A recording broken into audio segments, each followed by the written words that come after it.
Graças a Deus. Graça e paz, queridos. Romanos capítulo 12, versículo 1, diz assim: Rogo-vos, pois, irmãos, pela compaixão de Deus, que apresentei os vossos corpos em sacrifício vivo, santo e agradável a Deus, que é o vosso culto racional. E não sede conformados com este mundo, mas sede transformados pela renovação do vosso entendimento, para que experimenteis qual seja a boa, agradável e perfeita vontade de Deus. Para que pela graça que me é dada, digo a cada um dentre vós, que não pense de si mesmo, além do que convém. Antes pense com moderação, conforme a medida da fé que Deus repartiu a cada um.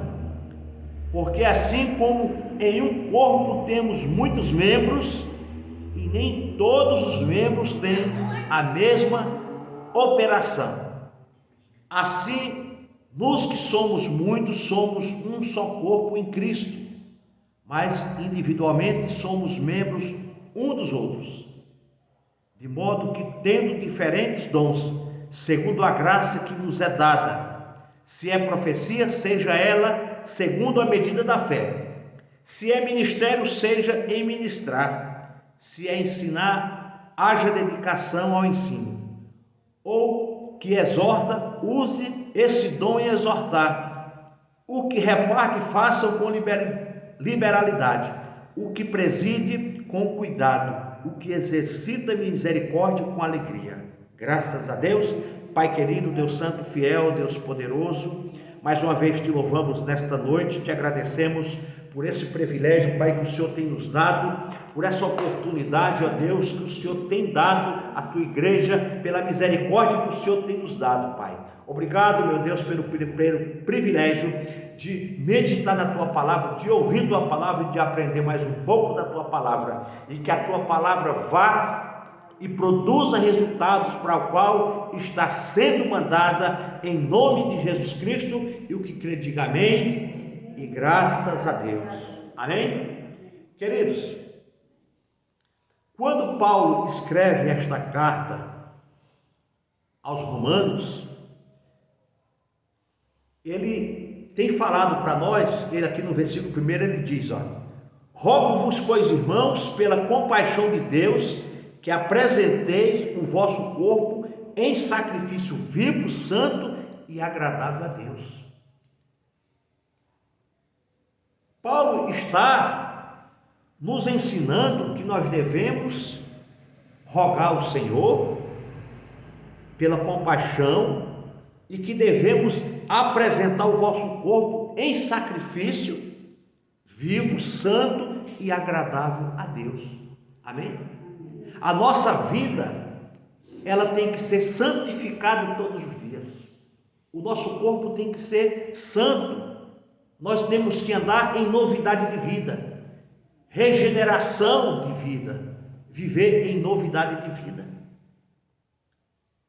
Nós precisamos realmente testemunhar disso que o apóstolo Paulo está falando àquela igreja de Roma. Ele está falando, queridos, rogo-vos, pois, irmãos.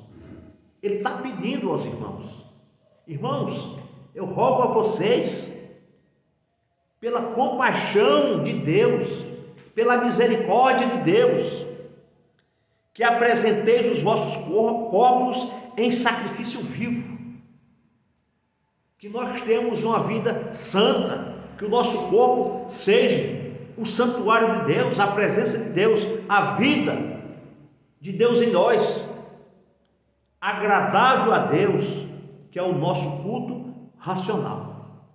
O nosso culto, a nossa mente, o nosso entendimento tem que ser racional. Aquilo que nós vamos fazer tem que ser dentro da vontade de Deus e algo racional. Nós somos racional, nós pensamos, nós meditamos, porque a palavra do Senhor diz, na primeira carta de Pedro, no capítulo 2, no versículo 5, diz: vós também, como pedras vivas, sois edificados casa espiritual e sacerdócio santo, para oferecer sacrifício espirituais agradáveis a Deus por Jesus Cristo. Amém? Nós também somos pedras vivas. Nós somos edificados, casa espiritual e sacerdócio santo. Romanos, no capítulo 6, no versículo 13, diz: nem tampouco apresentais os vossos membros ao pecado, por instrumentos de iniquidade,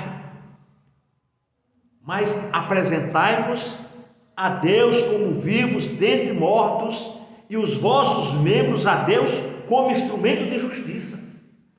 Olha o que é que Paulo fala aqui em Romanos, no capítulo 6, no versículo 13. Nós não podemos apresentar os vossos membros ao pecado por instrumento da iniquidade. Nós não podemos apresentar o nosso corpo ao pecado como instrumento de iniquidade. Porque ele fala em Romanos 12, versículo 1, que o nosso corpo tem que ser apresentado a Deus. O nosso corpo tem que ser apresentado a Deus santificado, né? Ele diz: rogai-vos, irmãos, pela compaixão de Deus, que apresenteis os vossos corpos em sacrifício vivo, santo e agradável a Deus, que é o vosso culto racional. Nós temos que cultuar Deus racionalmente, adorando na beleza da sua santidade, como Ele é, santo. E esse louvor nós temos que dar para Ele. Nós temos que nos entregar para Ele de corpo, alma e espírito. O nosso culto para Ele não pode ser pela metade. Ele não vai aceitar o nosso culto pela metade, a nossa adoração pela metade, mas como um todo. Amém? Na primeira carta de Coríntios, que Paulo escreve aos Coríntios, no capítulo 6, no versículo 20, ele diz: porque fostes comprados por bom preço, glorificai, pois, a Deus no nosso corpo e no vosso espírito, os quais pertencem a Deus. O nosso corpo pertence a Deus. Nós temos que louvar a Deus no espírito. Nós temos que buscar a Deus em espírito e em verdade. Ele falou para aquela mulher samaritana: mulher, eu procuro os verdadeiros adoradores, aqueles que adoram em espírito e em verdade. O Senhor procura pessoas que realmente adorem a Ele em espírito e em verdade. É isso que tem que ser a nossa vida, irmãos. Adorar o Senhor na beleza da sua santidade. Buscar o Senhor enquanto se pode achar, invocar enquanto Ele está perto. Quantos têm distanciado do Evangelho? Quantos têm deixado essa doutrina? Quantos têm abandonado a fé? Por quê? Porque não quer apresentar o corpo vivo em sacrifício a Deus. Porque não quer apresentar os vossos corpos em sacrifício vivo, santo e agradável a Deus. Temos deixado a evangelização, a doutrina dos discípulos, dos apóstolos e de Jesus. Mas nós precisamos buscar o Senhor em espírito e em verdade. Amém? O versículo 2 diz: e não sede conformados com este mundo, mas sede transformados pela renovação do vosso entendimento, para que experimenteis qual seja a boa, agradável e perfeita vontade de Deus. Amém? Ele está falando que nós não podemos nos conformar com este século, nós não podemos nos conformar com o mundo, nós não podemos nos conformar com as coisas que estão lá fora. Nós não podemos nos conformar com os prazeres que o mundo tem oferecido, com os manjares que o mundo tem nos oferecido, com as coisas fáceis que o mundo tem nos oferecido. Nós acabamos de ler o Salmo 1. Bem-aventurado o homem que não anda segundo o conselho dos ímpios, nem se detém na roda dos escarnecedores, mas o seu prazer é meditar na palavra de Deus dia e noite. Para quê? Para que ele seja como uma árvore plantada junto à corrente de águas, que no seu tempo vai dar o seu fruto certo. É isso que tem que ser a vida do servo de Deus, de um homem de Deus, de uma mulher de Deus. Não se conformar com este século, não se conformar com essa vida, não se conformar com a mentira, não se conformar com os prazeres lá de fora, com a prostituição, com a fornicação, não se conformar com as coisas fáceis, baratas e que é corruptível, que se estraga, que se acaba, que roubam, que minam, que ferrugem come, que tudo se acaba, mas buscar as coisas do alto, buscar as coisas espirituais, celestiais do céu. É isso que nós temos que fazer, é isso que precisamos buscar. Primeira carta de Pedro, no capítulo 1, no versículo 14, diz: como filhos obedientes, não vos conformando com as concupiscências que antes haviam em nossa ignorância. Nós não podemos nos conformar com a concupiscência, com o pecado, com aquilo que antes nós buscávamos, porque nós não tínhamos entendimento. Mas hoje temos o entendimento. Hoje temos que buscar as coisas de Deus para as nossas vidas, porque Ele diz: como filhos obedientes, não vos conformando com as concupiscências que antes haviam em nossa ignorância. Antes nós éramos ignorantes, antes nós não tínhamos o entendimento, mas hoje nós temos o entendimento. Nós não podemos buscar, nós não podemos almejar, nós não podemos querer a concupiscência. O que é a concupiscência? É o pecado, é o desejo lá do mundo, é o desejo das coisas fáceis, é o desejo do pecado, é o desejo daquilo que vai nos tirar da presença de Deus, é o desejo daquilo que vai fazer com que nós venhamos perder a nossa salvação, porque Jesus está próximo, Jesus está perto de vir buscar a igreja dele. Jesus, ele está às portas. Ele está às portas para vir buscar a igreja dele, queridos. Primeira carta de João, no capítulo 2, no versículo 15, diz: não ameis o mundo, nem o que no mundo há. Se alguém ama o mundo, o amor do Pai não está nele. Primeira carta de João, capítulo 2, versículo 15. Não devemos amar o mundo, não devemos almejar as coisas desse mundo, não devemos almejar os prazeres desse mundo, não devemos querer se associar com quem ama o mundo, não devemos compactuar com as coisas do mundo, porque a palavra do Senhor diz: se alguém ama o mundo, o amor de Deus não está nele. Isso é a palavra de Deus falando, irmãos. Isso é o próprio Deus falando para nós nessa noite, que as coisas do mundo nós não podemos amar, nós não podemos desejar, nós não podemos querer, nós não podemos querer as coisas do mundo, mas as coisas do céu, aonde o ferrugem não come, aonde a traça não rói, aonde o ladrão não rouba, mas que é algo que ninguém rouba, que ninguém toma, é algo eterno. É isso que nós temos que almejar, as coisas do céu.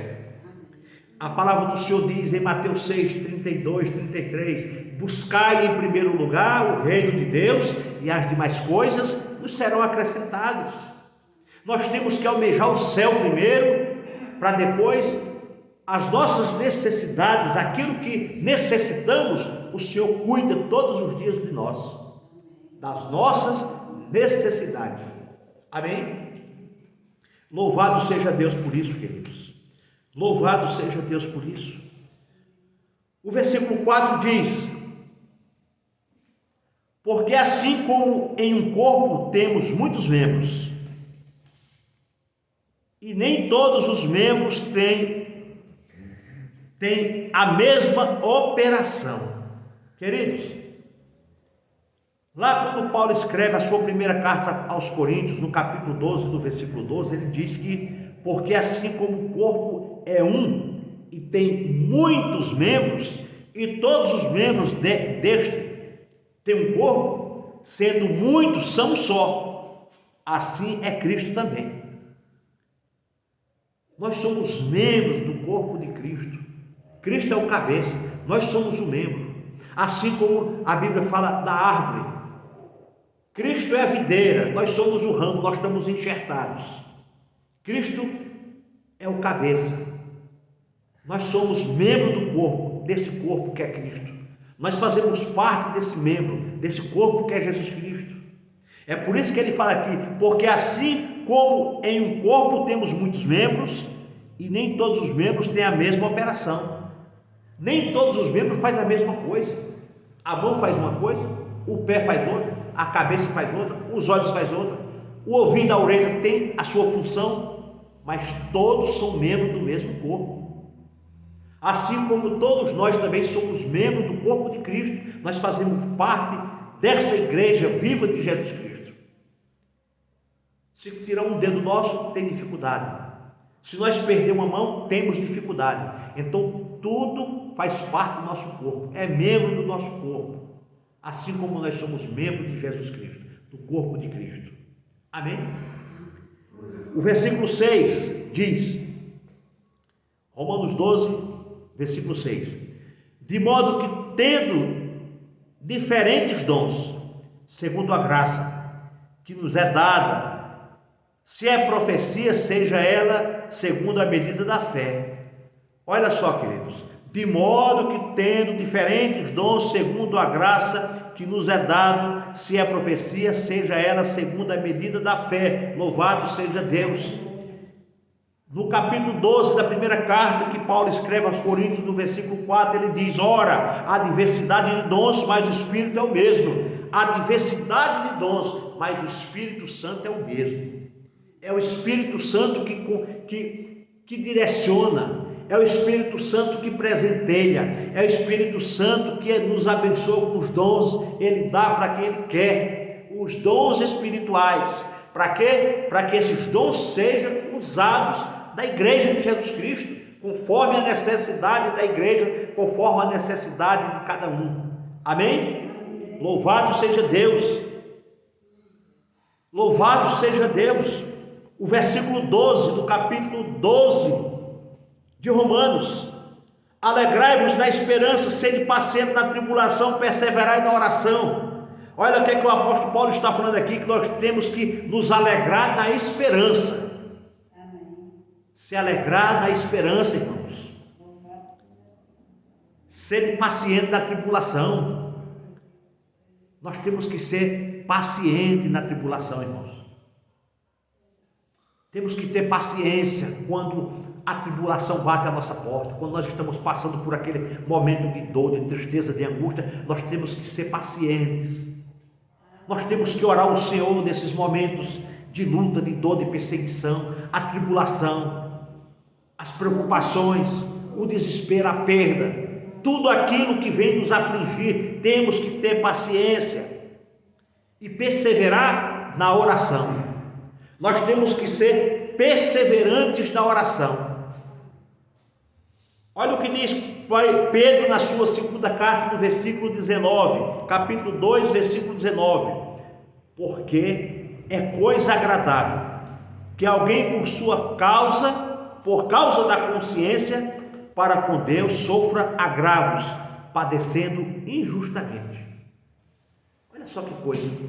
Pedro escrevendo na sua primeira carta, no capítulo 2, no versículo 19, porque é coisa agradável que alguém, por causa da consciência para com Deus, sofra graves, padecendo injustamente.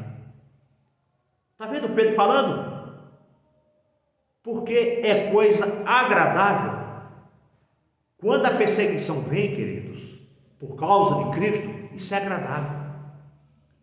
Quando as perseguições vêm porque você serve a Cristo, porque você está no caminho, porque você está na igreja, porque você está evangelizando, porque você está falando do amor de Cristo, ele diz aqui que é coisa agradável que alguém, por causa da consciência para com Deus, sofra agravos, padecendo injustamente. Nós temos passado por essas lutas, por essas provações, padecendo injustamente, sendo agravados Porque pregamos o Evangelho, porque amamos a palavra, porque queremos Cristo, porque queremos anunciar o Evangelho, o reino de Deus. E ainda na sua primeira carta, no capítulo 4, no versículo 13, o apóstolo Pedro continua dizendo: mas alegrai-vos, irmãos, no fato de seres participantes das aflições de Cristo. Nós temos que nos alegrar por participar das aflições de Cristo, para que também na revelação da sua glória vos regozijeis e alegreis. Mas nós vamos nos alegrar um dia na glória do Senhor. Nós vamos nos alegrar um dia quando nós estivermos no céu com Cristo. Mas enquanto nós estivermos aqui na terra, nós estamos passando por lutas, por dificuldade. Nós estamos passando por tribulações. Nós estamos passando por cansaço, fadiga. Nós estamos passando por apontamento, por xingamento. Nós estamos passando por todo tipo de coisa, porque estamos servindo o reino de Deus. O reino espiritual, aonde Satanás não quer que eu e você continue marchando, continue crescendo, continue falando da verdade do Evangelho.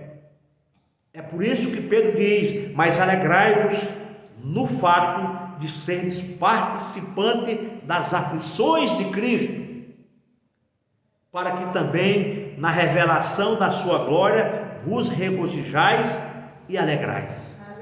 Amém? Olha que coisa linda, que coisa maravilhosa, queridos. Que coisa maravilhosa nós poder sermos participantes das aflições de Cristo, para que também na revelação da sua glória vos regozijeis e alegreis. Um dia, querido, nós vamos estar ao lado de Jesus Cristo, nos alegrando com Ele, nos regozijando com Ele. Um dia nós vamos estar à sua direita, contemplando a sua maravilha, a sua glória. Um dia nós vamos estar com Ele, porque tudo isso vai passar. A dor vai passar, a tristeza vai passar, a doença vai passar, a enfermidade vai passar, a angústia, o choro, a amargura, as tribulações, as perseguições.